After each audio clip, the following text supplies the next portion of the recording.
এমন এমন ব্লাউজ গায়ে দিয়েছে মেয়েরা, এই দিক থেকে একটা ফিতা, ওই দিক থেকে আর একটা ফিতা, মনে হচ্ছে ফুটবল খেলার মাঠ। ওই মাঝখানে গেরো দিয়েছে, ওটা ফুটবল খেলার সেন্টার। বুকের ওপর আবার লিখে দিয়েছে এক বুক জ্বালা। মানুষ দেখে রাস্তার মোড়ে দাঁড়িয়ে দাঁড়িয়ে আর বলে মাল গেল রে। আপনার মেয়ে দেখে, বৌমা দেখে কেউ যদি বলে যে মাল গেল, ওই মালের পেটে আর ভালো মাল আল্লাহ দেবে না। এখন যদি বলেন হুজুর আমরা নাই বিভিন্ন কায়দা কৌশলে দেখি, আপনি দেখেন কোন কায়দায়। কুষ্টিয়ার বড় বাজার থেকে যদি আমি রিকশায় উঠি, সামনের দিকে তাকিয়ে দেখবেন বিশাল মাঠ পড়ে আছে, করবেন কি? কতক্ষণ চোখ বন্ধ করে থাকবেন?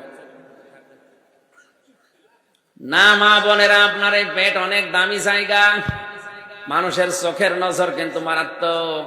অনেকে বলে হুজুর আমি ভালো নজরে তাকাই, ওটা টাটকা শয়তান।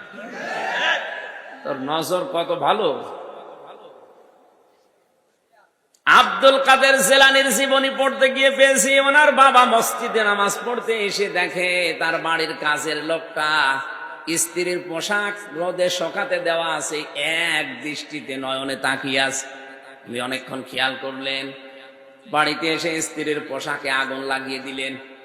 স্ত্রী বলে নতুন পোশাক কিনে দিলে আগুন লাগাও কোন কারণে? স্বামী ডাক দিয়ে বলে দেখো, নামাজ পড়ে মসজিদ থেকে আসার সময় দেখি বাড়ির ওই কাজের লোকটা তোমার পোশাকের দিকে এক দৃষ্টিতে তাকিয়ে আছে। মানুষের চোখের নজর মারাত্মক।